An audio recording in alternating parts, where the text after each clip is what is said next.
Hi friends, in this video we will discuss the out of box proposals of budget 22-23.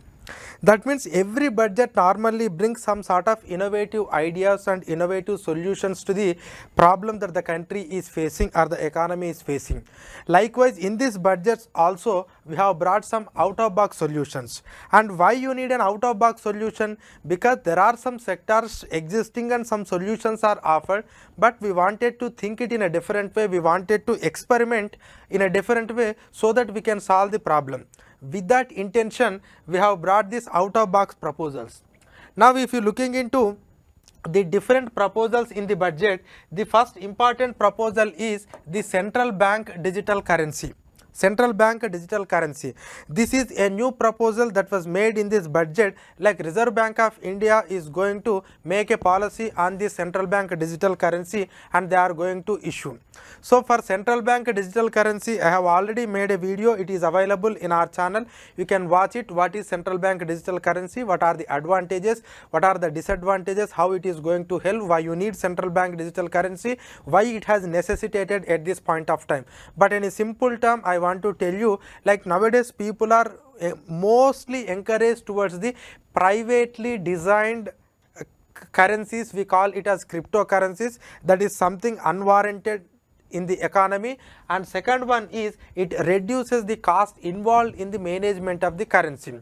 So first of all, in order to meet the aspirations of the people, and second one is to reduce the cost involved in the currency transactions and also to reduce the usage of the privately issued currencies, we want to promote central bank digital currency. It is very important. Second one is digital banking. Yes, on the eve of 75th independence, we wanted to start 75 digital banking units in 75 districts of the country. These banks are completely digital. These banks are completely digital, which shows that our progress towards the digitization, and also just we have mentioned a guiding principle, a development which is technology oriented. So that means a technology driven development that we wanted to show to the country by establishing 75 digital banks. It's a completely a digital bank. Next, data centers and energy storage infrastructure status. See, the status infrastructure is having very importance, because if any sector gets the infrastructure status, then it is very easy to attract the foreign direct investments into this sector, and it is very easy to collect the long term loans at a cheaper interest rate. These are the main two advantages if any sector got the status of infrastructure. Now in this budget, government want to give infrastructure status to both the data centers and energy storage. See, data centers means now the data has become the engine of the present day economy. Now data is something like an oil to the engine. So data is very, very important. We are generating lot of data. We are using huge amount of data for taking decisions and also for doing business and for offering services and everything, for making decisions. That is why data storage has become very important. Now lot of companies are using this data storage centers for storing the data and also making an appropriate analysis. They are using this. So this data centers and as well as energy storage especially, because now we are generating lot of renewable energy. What we are generated, we need to store it, and for that storage infrastructure is necessary. Either it may be in terms of batteries or in terms of any other infrastructure.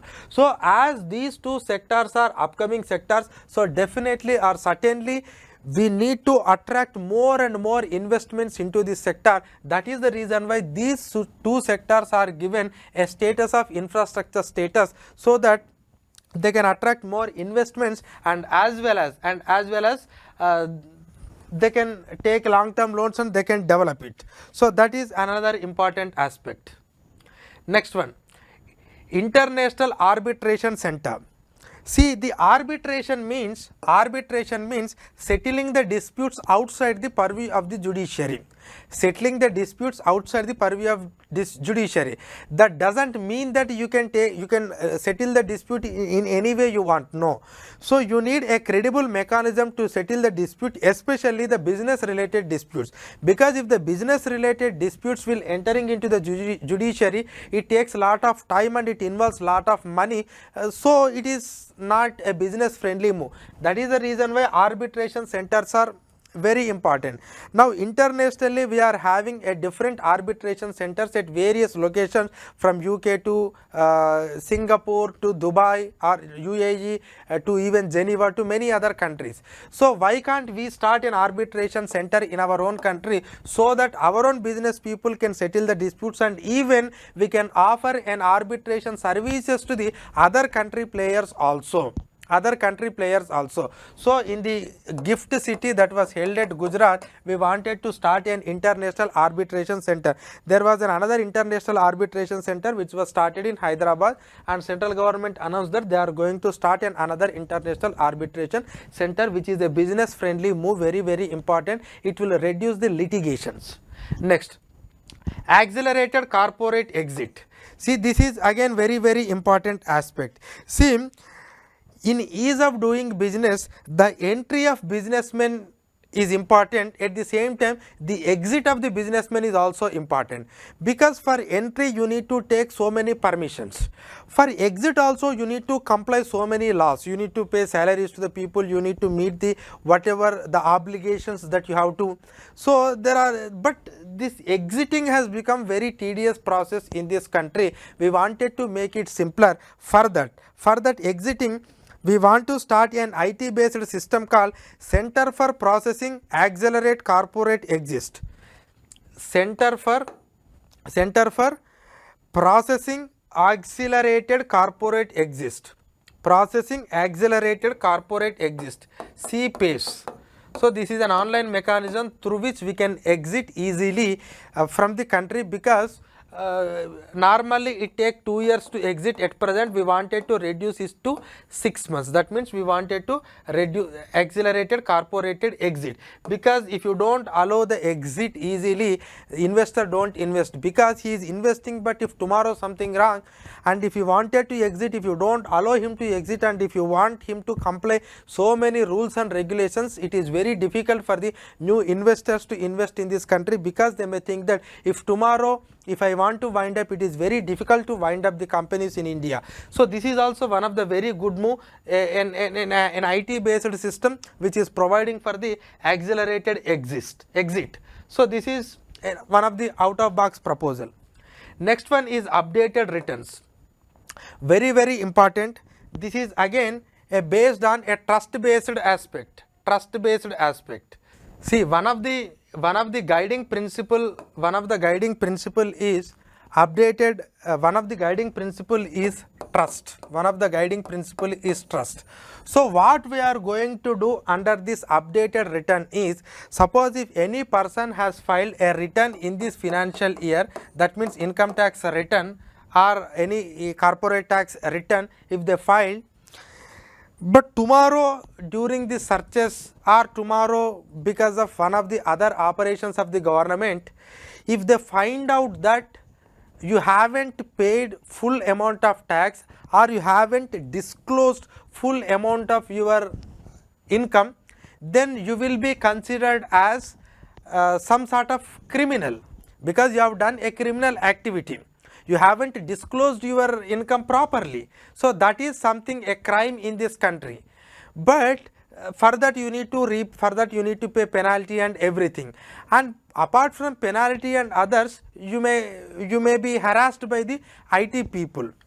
But here what the government is doing is, if you don't disclose your income fully, or if you have missed anything, the government is considering that you done it is out of mistake, you will get a chance for next 2 years to file that return. That means if something goes wrong, it may be willingly it may happen, or it may be happened accidentally, but we are considering that it might have happened because of some manual error. So we are giving a chance for you for the next 2 years, and within 2 years you please try to correct your mistake and try to file an updated returns and try to pay the income tax for whatever the amount that you haven't disclosed earlier. So simply giving a first chance, and if you don't comply with that and considering you as a criminal is something wrong. That's what this government is believing. So we are here, if you do some mistake, see, take the chance, we are anyway providing 2 years and try to rectify your mistake. We are trust you, we are have a belief in you, and that trust must continue. And if you do something mischief, try to correct it in next 2 years. This is a very important move, updated returns. But updated returns cannot be misused for the purpose of getting more refunds or for the correcting the earlier filed returns or for reducing the taxes or for the reducing the tax amount. You can't use that purpose, but whatever the some amount that you haven't disclosed, now you can disclose within next 2 years, because we consider it as it might have happened because of some error.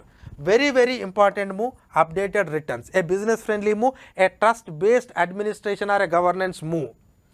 Next, virtual digital assets. Now this government is taxing, want to tax the income that you generated out of this virtual digital asset. They haven't even used the digital currency, they have only used the virtual digital asset. So virtual digital asset means an asset that we are creating out of this cryptographic softwares or algorithms. Simply we can say it is like a cryptocurrencies like Bitcoin or Ethereum or some other currencies. Now they are in the market. Government of India don't consider them as a market, don't consider them as a currency, but they are only considering it as an asset, because currency is something like which if it is issued by the sovereign, then only we call it as a currency. But now the trend is going on, like lot of people are ready to invest in this digital assets. But the point is, as an asset, if you invest, it's not a problem.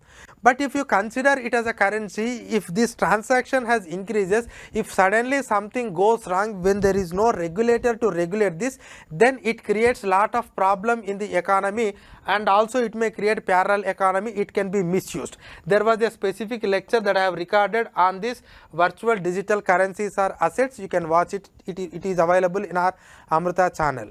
But anyhow, what we are going to do is, now we wanted to collect 30% tax on that virtual digital assets, and here no exemptions, nothing.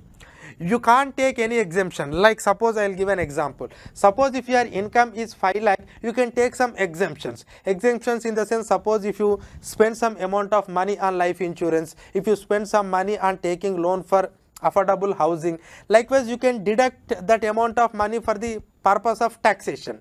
Suppose if your income is 4 lakh and if you insure yourself with 1 lakh money, then 1 lakh is deducted and only 3 lakh is considered as your revenue, and you need to pay tax only on this 3 lakh.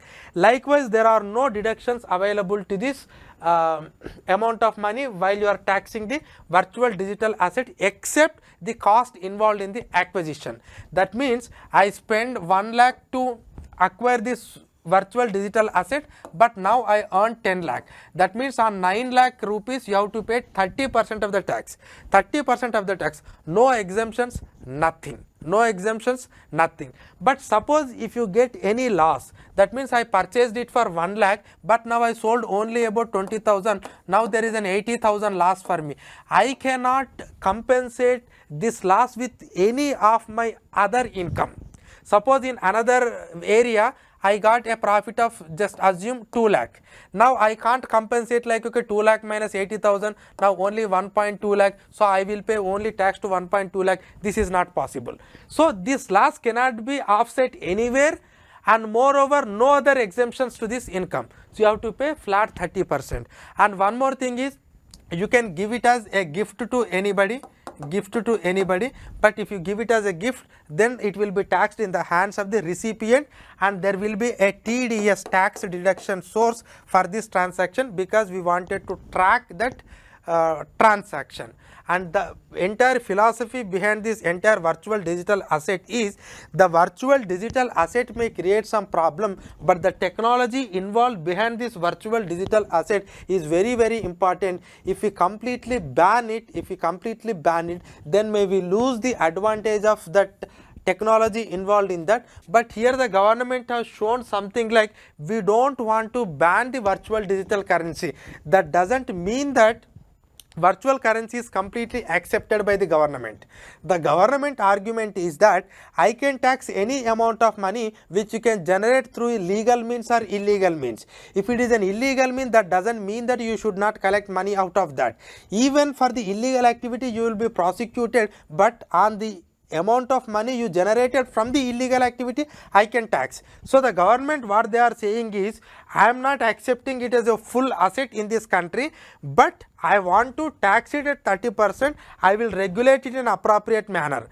But the intention that shows that why government is collecting 30% tax means, the government don't want to ban it, but the government might want to regulate it. That is what the intention. This is very, very important, because this is also an upcoming new system that is entering into our economy, where it is actually a double-edged sword, where it has both advantages and disadvantages. By taxing, we wanted to regulate to some extent. So this is another novel idea or the proposal that was mentioned in the budget. Next, defense sector, Atmanirbharata. So we wanted to indigenize the defense production. We have already started this process 2 years back. Now what we have announced is,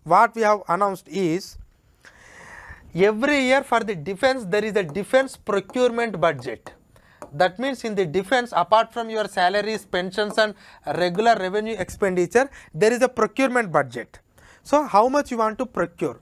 Now in this procurement, last year it was 58, but now we have increased it up to 68% of the defense procurement budget must be earmarked for domestic industry. That means whatever the procurement budget, out of that 68% must be utilized for the procurement from the domestic market. That means this is what indigenization of defense equipment. And another is 25% of defense research now must be utilized for industry, startup, academia in collaboration with existing defense research organizations like DRDO. Earlier the defense research was the monopoly of some defense research organization, but now we wanted to involve the private people, industry, academia and also startups in this defense research. So the thing what we are doing is, we wanted to allow the private people participation and academia in the defense research, and also we wanted to increase the domestic participation in the defense procurement. That is what defense sector Atmanirbharata, a very innovative and very good move, because we have opening the research also. Okay. Next, sunrise opportunities. So as I have mentioned in the philosophy itself, we want to focus on sunrise opportunities. See, still we can't focus on steel, coal or some of the traditional sectors, because some of the countries are already is having an edge over that sector. Now we need to looking into the new upcoming sectors like artificial intelligence, geospatial systems, drones technology, semiconductors, space economy, genomics, clean mobility system, like this. So the focus must be given to these sectors, so that they will provide some sort of assistance, some sort of facilitation, some sort of a very limited regulation, so that we can improve our own efficiencies in the sunrise opportunities. So that is another important aspect that the budget is focusing on. Next, new SEZ Act. So in order to increase the export competitiveness, in order to increase the export competitiveness. So we wanted to abolish the existing SEZ Act, but we wanted to bring a new act which will focus on not only exports but also focus on more production, focus on both manufacturing and services, and involvement of more involvement of states into this.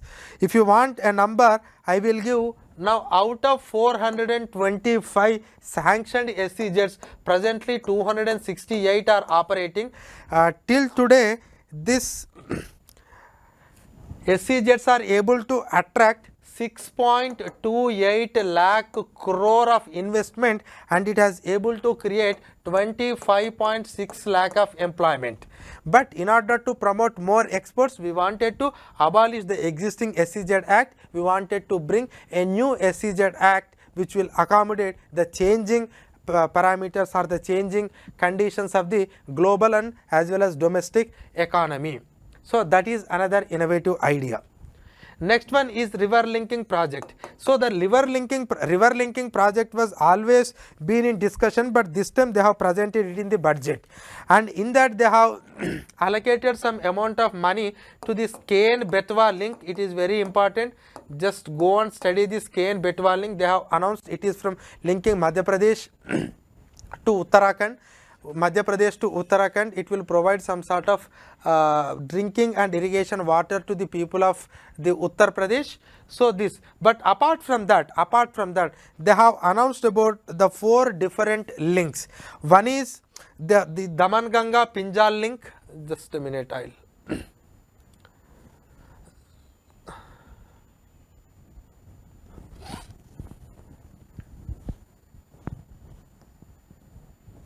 So the Daman Ganga Pinjal link,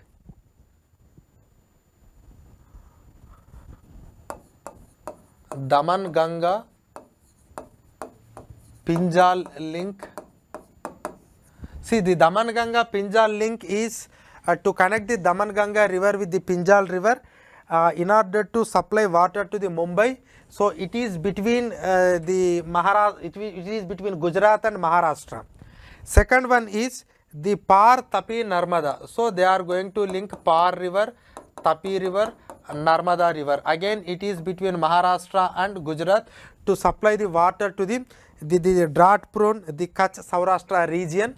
Next one is linking of river Godavari with Krishna. It is between Telangana and Andhra Pradesh, and it also includes the other stakeholders like Maharashtra, Karnataka. And next, linking of Krishna, Pennar and Pennar Kaveri. Pennar Kaveri. Again, it includes the southern states like Telangana, Andhra Pradesh, Karnataka, Tamil Nadu. But what they have said is the draft DPRs are over. Once we reach the consensus with the specific states, then we can start this project. That means they are interested in linking the rivers. It will actually, river linking is a big concept. It has both advantages and disadvantages. But the thing you need to understand, when there is a scarcity of water, certainly we need to transfer the water from the surplus basin to the deficient basin, but by minimizing some whatever the ecological and other impacts that we have to do, but consensus must be reached, and the government has said their intention in the budget that they are going to implement these things because their DPRs are ready, but we are only waiting for the consensus from the respective state government. That is important. Next, green bonds. See, this year green bonds means actually this year they haven't used it for any specific purpose.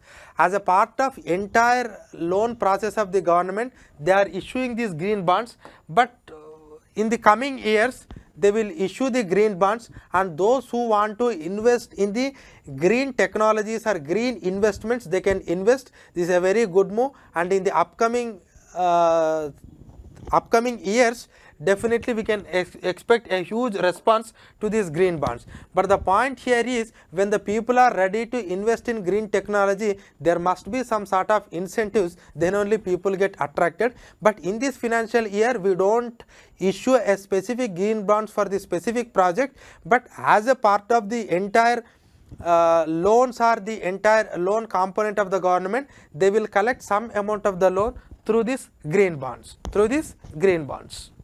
Next, digital university is another new theme that was mentioned in the budget.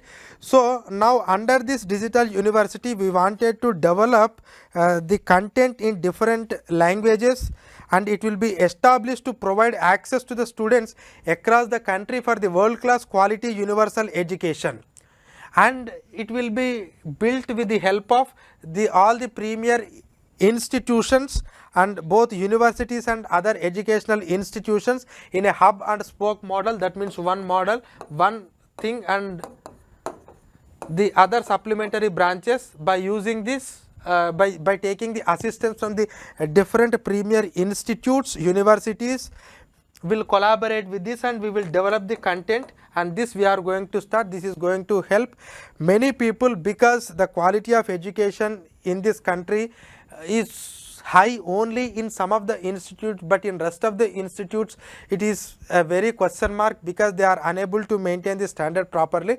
But there must be a digital content available to the people in order to get some sort of higher education material or whatever the course.